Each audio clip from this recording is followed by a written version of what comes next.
Bonjour à tous, je vous retrouve pour ce que j'espère être le premier épisode d'une longue série dans laquelle je vais parler de créativité, d'écriture, de lecture peut-être, de littérature en général. Alors je pense pas faire un podcast technique, mais peut-être que dans certains épisodes j'aborderai des techniques littéraires ou des techniques d'écriture. Je sais pas encore, je pense que je vais aller un peu au fil de l'eau, au fil aussi de nos conversations et voilà, on verra ensemble vers, euh, vers quelle destination je vais voguer. Mais le tout premier épisode, j'ai très envie de le faire sur le syndrome de l'imposteur parce que le syndrome de l'imposteur, c'est quelque chose qui m'accompagne depuis très longtemps et j'ai mis du temps à mettre un nom dessus. J'ai mis du temps à mettre un nom dessus, mais à partir du moment où je l'ai fait, j'ai eu l'impression que je pouvais peut-être maîtriser, alors maîtriser le mot est un peu fort, mais en tout cas le fait de comprendre, de savoir, ça m'a redonné un peu de pouvoir et redonné beaucoup de confiance. Et puis, je me suis également rendu compte que quand j'ai commencé à en parler, à le citer, à dire que j'étais victime du syndrome de l'imposteur, beaucoup de gens m'ont fait le retour que eux aussi en étaient victimes. Et bah, du coup, je pars du principe qu'on est quand même assez nombreux, au moins dans la catégorie des artistes, même si je crois qu'on n'a pas besoin d'être un artiste pour être victime du syndrome de l'imposteur, mais au moins dans la catégorie des artistes, je pense qu'on est très nombreux à être touchés par ce terrible mal. Le syndrome de l'imposteur, c'est se sentir illégitime à faire quelque chose parce qu'on ne se sent pas assez compétent, pas assez professionnel, pas assez entraîné, pas assez tout ce que vous voulez. Et donc c'est se mettre des bâtons dans les roues, c'est se mettre des freins, c'est se juger et se dire que ce qu'on fait n'a pas assez de valeur pour être proposé et encore moins pour être vendu.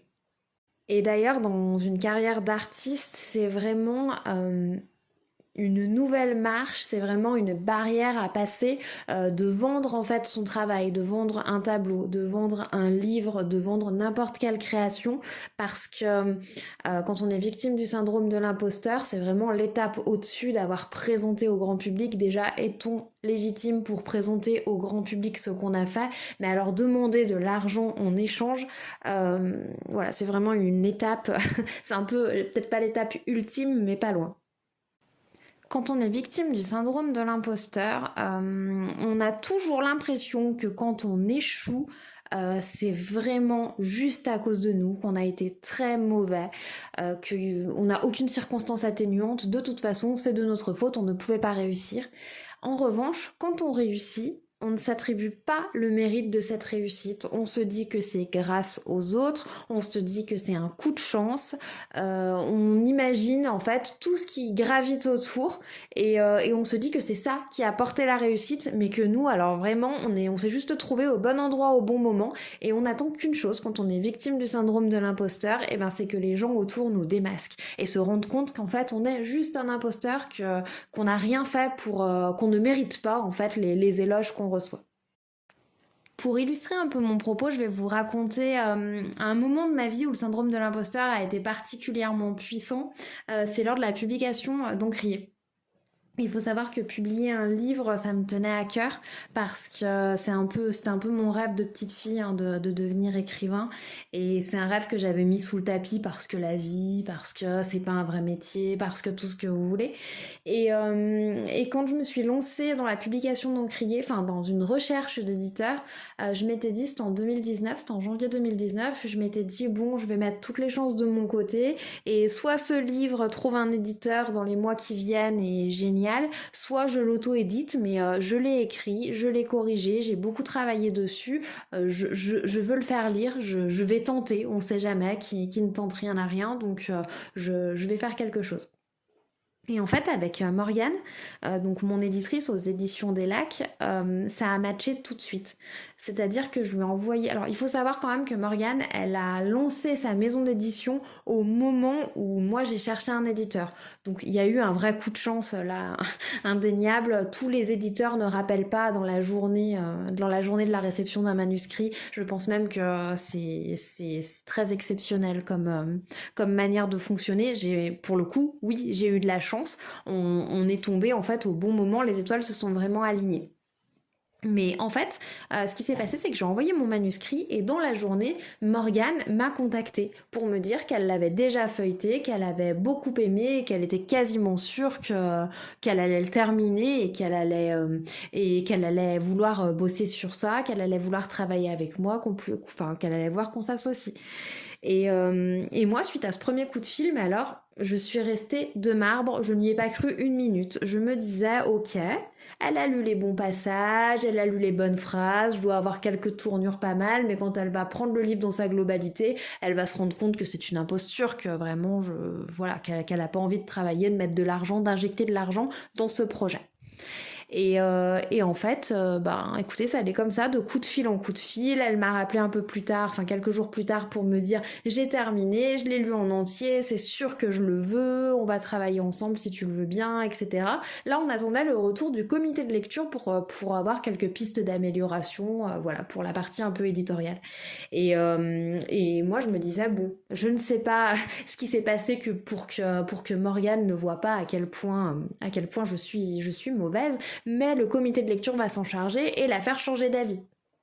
Et en fait, pas du tout. Le comité de lecture a aussi été emballé, a proposé des pistes d'amélioration, on en a discuté ensemble, etc. Alors, à ce moment-là, je n'avais toujours pas signé de contrat. Et tout s'est passé dans un espace-temps assez court, hein, parce que je crois qu'un mois après notre premier coup de fil, je recevais mon contrat. Mais voilà, je commence à recevoir un contrat, mais au départ par mail, en fait, voilà, on discutait en fait du contrat, donc pour l'affiner avant que je puisse le recevoir sous format papier à signer. Et moi, en fait, à chaque étape, je me disais, ouais, ça commence à aller loin. À quel moment elle va se rendre compte? J'attendais que ça, en fait, d'être démasquée, qu'elle se rende compte qu'elle s'était trompée, que mon projet ne valait pas ce qu'elle imaginait. Et puis bref, je reçois le contrat dans ma boîte aux lettres quelques semaines encore plus tard. Et je me dis, ouais, c'est fou, il y a sa signature, en fait, j'ai juste à mettre la mienne à côté. Et là, on est contractuellement engagé. Est-ce qu'elle est sûre? Est-ce qu'elle s'est rendue compte? Bref, alors évidemment, je ne lui faisais pas part de mes doutes, mais moi, je le pensais très sincèrement. J'attendais que ça, que le moment où elle allait me dire non, mais en fait, je me suis trompée. Bref, je lui renvoie le contrat signé. Et là, c'est parti. Sauf que entre le moment où j'ai signé le contrat et la parution de mon livre, il s'est passé un an. Moi, j'ai signé mon contrat en mai ou juin 2019 et mon livre au départ devait paraître en avril 2020 puisque tous les livres des éditions des Lacs, enfin les premiers livres des éditions des Lacs ont été lancés en 2020. Avant moi, Olivier Saurin a été publié avec Le Nombril de Solveig, roman que je vous conseille si vous ne l'avez pas lu, c'est une petite pépite. Et lui, en fait, le livre est sorti juste avant le Covid. Et Encrio aurait dû sortir le 28 avril, donc en plein confinement. Et d'un commun accord avec Morgane, en fait, on a décalé la sortie. Mais il faut savoir que moi, tout au long du processus, donc on l'a décalé en juin 2020, excusez-moi, je m'éparpille un peu. Mais il faut savoir que tout au long de l'année de la création de l'objet livre, pour moi, c'était une année de doute où je me disais, bon, à quel moment est-ce que Morgane va se rendre compte que non, elle ne veut pas travailler avec moi? Quelle personne va entrer dans le circuit et lui dire, mais enfin, tu peux pas publier ça? Et en fait, à chaque fois qu'un nouvel interlocuteur arrivait, je me disais, ah, c'est lui qui va me démasquer. Et là où ça a été très fort, notamment, c'était avec le correcteur. C'était un homme qui avait corrigé Encrier. Et moi, j'attendais qu'une chose, c'est qu'il dise à Morgane, non mais, enfin, tu peux pas publier ça, c'est vraiment trop nul. Et en fait, non seulement il n'a pas dit ça à Morgane, mais en plus, à la fin des corrections, il m'a envoyé un mail d'encouragement pour me dire qu'il croyait beaucoup au potentiel de ce roman, que c'était une chouette histoire, etc., etc. Et vraiment, alors moi, je tombais des nues à chaque fois, je me disais, bon, ok, j'ai embobiné cette personne aussi, mais, mais quelle sorcellerie, quelle magie, que se passe-t-il? Et en fait, ça a continué comme ça et il a fallu que le livre arrive dans mes mains, donc quelques jours ou quelques semaines, je me rappelle plus exactement, avant la sortie officielle en librairie. Il a fallu que j'ai l'objet livre dans les mains pour que je me dise ah mais si, en fait il va vraiment être publié, il va vraiment être possible de le commander. Et là, tout est devenu réel. Et là, je me suis dit, bon, bah, j'ai compris, en fait, c'est les lecteurs. C'est les lecteurs qui vont se rendre compte de l'imposture. Et ça va être horrible parce que Morgane, elle va se sentir lésée. Et bref, je vous laisse imaginer tout le petit scénario que je m'étais monté en tête. Et en fait, le tout premier commentaire que j'ai reçu, la toute première critique, c'était Laetitia, des lectures de Letty sur Instagram, qui a beaucoup aimé, qui avait eu un coup de cœur pour Encrier et qui avait fait une chronique magnifique. Et je m'en rappelle parce que Morgane m'avait envoyé un petit message en me disant t'as ta première chronique sur Encrier, c'est génial et tout. Et j'étais allée lire cette chronique et vraiment j'en croyais pas mes yeux. Et derrière, j'ai eu beaucoup de positifs en fait autour de ce livre. Je pense que je suis encore dans une sphère assez intime. J'ai publié 3 romans, mais je pense que je suis encore dans une sphère assez intime qui me protège des commentaires hargneux, négatifs. Voilà, j'ai rarement des gens qui viennent critiquer mon livre par méchanceté. C'est pas encore arrivé, ou juste pour faire du mal, comme on peut voir chez certains autres auteurs. Mais vraiment, en crier, j'avais vraiment des commentaires très positifs, des critiques positives, des gens qui prenaient le temps d'aller mettre leurs critiques sur Babelio ou sur les sites de vente en ligne. Et en fait, pour moi, tout ça, c'était complètement surnaturel. Et pendant très longtemps, je continuais à me convaincre que les gens n'appréciaient pas vraiment mon travail, mais qu'ils laissaient des commentaires positifs pour être gentils. Soit parce qu'ils connaissaient un peu Morgane et ils voulaient lui faire plaisir, soit parce qu'on avait échangé 2-3 mots sur Instagram et ils voulaient me faire plaisir. Et voilà, donc ça faisait... Un jour, j'ai raconté ça à Morgane et elle m'a dit, bah dis donc, t'en as croisé beaucoup des gens gentils alors. Et c'est vrai que... ça n'a pas de sens. Ça n'a pas de sens de se dire en permanence si les gens font ça, c'est uniquement pour être gentil avec moi. Alors j'avais déjà pris conscience que j'étais victime du syndrome de l'imposteur et je vivais très bien avec lui. À partir du moment où j'ai mis un nom sur le syndrome de l'imposteur, j'ai eu un sentiment de dissociation. Il ne m'appartenait plus, c'était plus quelque chose en moi, c'était quelque chose à côté de moi. Un peu comme si il y avait une personne à côté de moi qui me disait non, mais t'es sûr que tu fais ça, c'est pas très bien, c'est pas très intéressant, c'est pas très ci, c'est pas très ça. Donc du coup, c'est une personne en gros que je laissais parler mais qui m'impactait pas. Comment vous expliquer ça? Ouais, c'est vraiment comme s'il y avait ce petit diable à côté et que moi je lui disais arrête, s'il te plaît, arrête quoi, c'est bon là. Vas-y, continue, mouline dans le vent si tu veux, mais je ne t'écoute pas. Mais c'est difficile de ne pas écouter cette petite voix, évidemment, on l'entend. On l'entend, mais le dissocier de soi, j'ai trouvé que c'était déjà une première étape. Cette dissociation, le fait de regarder le syndrome de l'imposteur en face, j'ai envie de dire, plutôt que de le ressentir au fond de moi, m'a quand même permis beaucoup d'avancer parce que ça m'a permis de le disséquer, de l'étudier, de le regarder agir. Et, euh, et du coup, j'ai réalisé plusieurs choses. Déjà, j'ai réalisé que c'était une blessure assez narcissique, en fait, ce syndrome de l'imposteur, parce qu'elle elle met toujours les pleins phares sur notre personne, et on a l'impression, avec le syndrome de l'imposteur, que tout gravite autour de nous. En l'occurrence, quand je donnais l'exemple de ce qui s'est passé dans mon cas pour la publication d'Encrier, j'ai quand même imaginé, en tout cas je savais que c'était pas réel, mais mon syndrome de l'imposteur essayait de me faire croire que Morgane était prête à investir de l'argent, parce que publier un livre c'est pas 200 €, publier un livre c'est une grosse somme d'argent, que Morgane était capable d'injecter tout cet argent juste parce qu'elle n'osait pas me dire qu'elle s'était trompée, que mon livre n'était pas bon, juste parce qu'elle voulait me faire plaisir. Ensuite, j'imaginais que les gens prenaient le temps d'écrire des chroniques, de commenter sur les réseaux, de créer des comptes sur Babelio, sur Amazon, etc., juste pour me faire plaisir. Le syndrome de l'imposteur, c'est aussi imaginer que quand on crée quelque chose et qu'on l'offre aux yeux de tous, c'est s'imaginer que les gens vont discuter entre eux. Je vous donne un exemple tout bête, créer un post Instagram. Vous créez un post Instagram, mais avec le syndrome de l'imposteur, vous pouvez avoir l'impression que votre post est tellement nul qu'il y a peut-être d'autres gens qui, en message privé, entre eux, vont parler de la nullité de votre post. Alors c'est très narcissique comme manière de fonctionner, et quand on le réalise, quand on devient conscient de ça, vraiment, mais alors ça dégonfle le syndrome de l'imposteur, mais à une vitesse vous n'avez pas idée, puisque du coup, on se met à la place des autres. Et vous, est-ce que vous le faites? Est-ce que vous allez critiquer le travail de quelqu'un d'autre? Non, la vérité, c'est que quand un travail ne nous parle pas, ne nous plaît pas, en fait, on l'ignore. Et je pense que tout le monde, enfin tous les gens à peu près sains d'esprit font la même chose, parce que en fait, on a beaucoup de choses qui nous sont proposées. Donc pourquoi aller perdre du temps sur quelque chose qui ne nous parle pas, qui ne nous intéresse pas? Donc ça, c'est la première chose que j'ai comprise, pardon. La deuxième chose, c'est que le syndrome de l'imposteur, c'était aussi un espèce de, je sais pas, de syndrome de perfectionnisme. Le problème avec le syndrome de l'imposteur, c'est qu'on a l'impression de ne jamais être assez compétent, de ne jamais assez savoir, et du coup on a tendance aussi à beaucoup apprendre, beaucoup se former.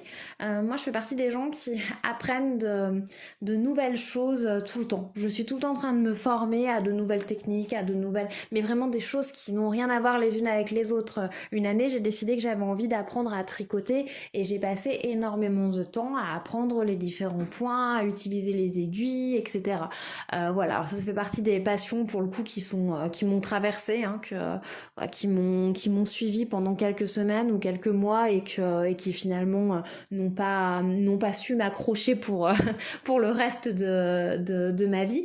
Mais pour d'autres passions qui vont durer, je trouve qu'on ouvre vraiment la boîte de Pandore. Parce que quand on commence quelque chose, quand on apprend n'importe quoi, admettons que vous vouliez apprendre le piano, vous allez pouvoir apprendre, en plus avec Internet, on a une chance mais incroyable. Ok, il y a peut-être beaucoup de bêtises sur les réseaux sociaux, sur Internet, sur YouTube, mais il y a aussi énormément de tutos, et qui permettent du coup aux gens qui aiment apprendre plein de choses, mais de se former sur tout ce qu'ils veulent.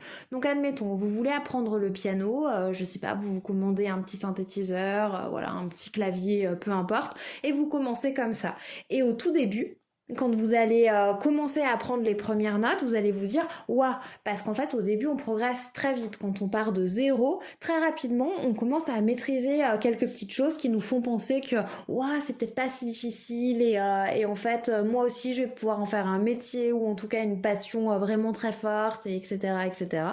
Et en fait plus vous avancez, plus vous en apprenez, et plus vous vous rendez compte de la complexité de la matière, et de l'étendue de tout ce que vous ne savez pas. Et ça, quand on a le syndrome de l'imposteur, c'est terrible. Parce que quand on a le syndrome de l'imposteur, on a l'impression que pour mériter notre place, pour ne pas être arrêté par, je sais pas, la police de la légitimité, il faut tout maîtriser de A à Z. Il faut être le meilleur dans son champ.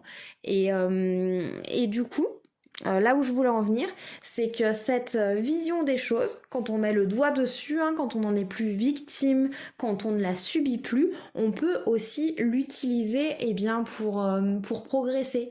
Parce que ce syndrome de l'imposteur, finalement, il nous pousse à progresser, il nous pousse à devenir tout le temps meilleur. Et en fait, grâce à ce syndrome de l'imposteur, je crois qu'on peut tout le temps se surpasser. Et du coup, il faut pas hésiter à quand même montrer ce qu'on est en train de faire.